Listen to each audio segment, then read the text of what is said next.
नमस्कार, मैं वंदना राठौर। आप देख रहे हैं न्यूज़ नेशनल वर्ल्ड। तो चलिए रुक करते हैं आज की मुख्य खबरों की ओर। इंदौर की प्राकृतिक धरोहर को समेटने का काम लगातार किया जा रहा है। इस क्रम में अब तालाबों को पुनर्जीवित करने का कार्य किया जा रहा है। ऐसे तालाब जो जल स्रोत का आने वाले भविष्य में अच्छा साधन बन सकते हैं, उन्हें पुनर्जीवित किया जाएगा। शहर के साथ साथ अब ग्रामीण के क्षेत्रों में तालाबों में जल स्रोतों को बढ़ाने के लिए 51 तालाबों को चिन्हित किया गया है, जिसे पुनर्जीवित करने का कार्य करने का संकल्प लिया गया है।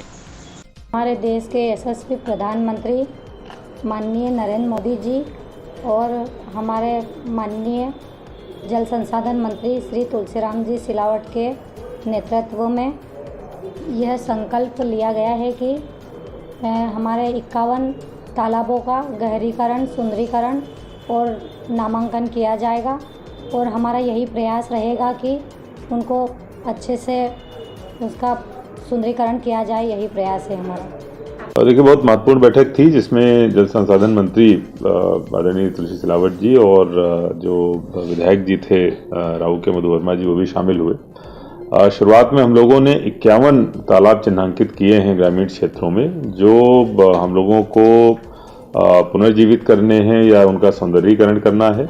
इसमें जो प्रक्रिया रहेगी, जो 51 तालाब ऐसे जिनकी वजह से उनके पुनर्जीवित करने से जिसका प्रभाव पड़े, अर्थात अगर कोई तालाब बहुत ख़राब कंडीशन में है, किसी पे इंक्रोचमेंट ज़्यादा है या पूरे टाइम पर सूखा रहता है, तो उनको चयन में प्राथमिकता दी जाएगी।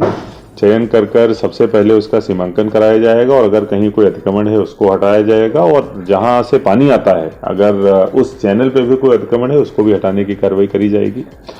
उसके बाद फिर जन समुदाय की भागीदारी के साथ साथ उसका गहरीकरण कराया जाएगा, जिसमें शासन की तरफ से कोई खर्च ना हो। अगर उसमें कहीं से सीवर मिल रहा है तो उसके भी शुद्धिकरण का काम हम लोग हाथ में लेंगे। और इसके बाद उसके साथ साथ जो उसके सौंदर्यीकरण का काम है, उसके आसपास जो पाथवे बनाने का काम है, उसमें भी जनभागीदारी हम लोग किसी न किसी प्रकार से स्पॉन्सरशिप के माध्यम से लेंगे।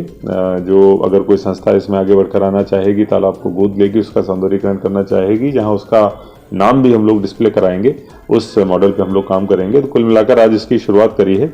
ये एक पवित्र काम, पूरे मध्य प्रदेश में एक नवाचार हम करने जा रहे हैं। जो हमारे जितने पुराने तालाब हैं, जो जर्जर की हालत में खराब हो गए हैं, कई वर्षों से उनकी मरम्मत नहीं, उनका सौंदर्यीकरण, उनका गहरीकरण, वृक्षारोपण नहीं हुआ, अतिक्रमण मुक्त जो कैचमेंट एरिया था, पानी का जो भराव था, जिससे तालाब भरते थे, वो सब समाप्त हो गए हैं। क्योंकि हमारे राष्ट्र की गौरव, देश के प्रधानमंत्री का संकल्प है तालाबों का संरक्षण करना, उनका उद्धार करना, उनकी फिर से